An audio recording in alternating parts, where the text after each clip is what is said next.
Donc, un songe qui est scellé, ça veut dire que Dieu t'a donné une information, mais il a bloqué. Ok? Ça veut dire qu'il a scellé. Les songes scellés, c'est quand vous ne comprenez pas. Et si vous insistez, il faut normalement, ceux qui ne comprennent pas, tu as envie de demander, Seigneur, explique-moi. Mais s'il ne t'explique pas 1, 2 ou 3 moments, laisse-le sceller. Les sceaux cachent des mystères qui doivent se révéler en leur temps. C'est surtout quand vous voyez des songes très lointains sur votre futur. Il y a des fois, vous pouvez prier et puis commencer à voir votre enfant. Vous pouvez faire des visions. Alors, quand vous voyez très loin dans le temps, c'est comme, imaginez le prophétique, c'est comme une tour. Comme une tour. Je crois qu'aux équipes là-bas, j'ai donné une image de tour. Vous devez l'avoir sur mon fichier, au tout début du fichier. Une image de tour. C'est comme une tour. Et la hauteur où vous montez, voici la tour. Voilà à peu près une tour de prophète. Ok?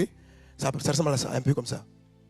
Et c'est ce qu'Habakkuk dit. Il dit, j'étais à mon poste et je me tenais sur la tour. Je veillais pour voir ce que tu me dirais. Donc il y a une tour. La tour des prophètes. Alors, spirituellement parlant, si vous lisez, vous avez beaucoup de passages qui parlent des tours. Quand on dit on monte, tu dis Seigneur, je veux monter. Je veux monter. Donc quand vous adorez, Dieu peut vous prendre et vous amener à la hauteur qu'il souhaite.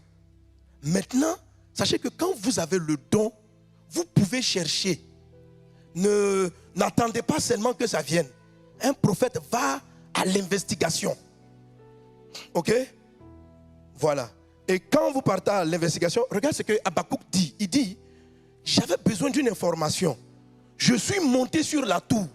Donc ce n'est pas que Dieu l'a fait monter. Ce n'est pas que Dieu l'a fait monter. Il est monté. Amen.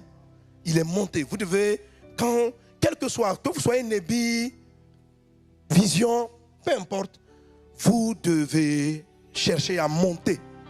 Amen. Et je vous ai dit hier que, Brianda Sakata, pour monter en esprit, pour que votre esprit monte, il faut que vous l'humiliez. C'est ce qu'on appelle la prosternation nafale ou pipto. Parce que, voilà, tout de suite on a chanté des chants pour dire Seigneur, nous t'élevons, nous t'élevons. Mais la vérité, c'est qu'on ne peut pas élever Dieu. Vous comprenez, non? Voilà. Élever, si on veut dire littéralement dans le français, élever Dieu, c'est comme s'il y avait quelque chose, une dimension plus haute. Et puis nous, on poussait Dieu pour qu'il aille. Non, il n'y a rien au-dessus de Dieu.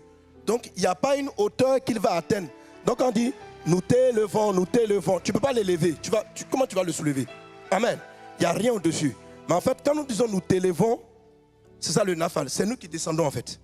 Donc, si Dieu est ici, que toi tu te voyais un peu trop loin, trop son collègue, tu vois. Nous t'élevons. Tu es en train de descendre. Donc, la distance entre Dieu et toi, tu commences à mieux sentir ta misère. Tu commences à voir combien de fois tu es nul, combien de fois tu ne sais rien, tu ne connais rien. C'est ce qu'on appelle le nafal. C'est ce qu'on appelle jeter sa couronne. Tu remets en cause tes choix, tu sais rien. Voilà. C'est-à-dire, à la limite, tu worship God. Et puis tu te dis devant lui que tu n'es pas intelligent du tout. Tu n'es pas du tout intelligent. Parce que ton intelligence ne peut pas monter si tu te crois déjà intelligent. Ok? Dieu n'a pas expliqué quelque chose à quelqu'un qui est intelligent, qui veut discuter comme lui. Tu ne sais rien, tu ne connais rien. Et puis, même si... Non, mais le fait même, c'est même pas comme si tu veux... Ouais, tu ne t'humilies pas pour donner une faveur à Dieu. Est-ce que tu vois qui est Dieu? Si vous avez l'habitude de l'adorer, Dieu. Un jour, je priais, je dis, papa, je lis les histoires des personnes, ils disent, j'ai vu Dieu, j'ai vu Dieu. Je dis, un jour, moi aussi, je veux te voir. L'esprit a commencé à... C'est mon papa, donc, c'est mon papa.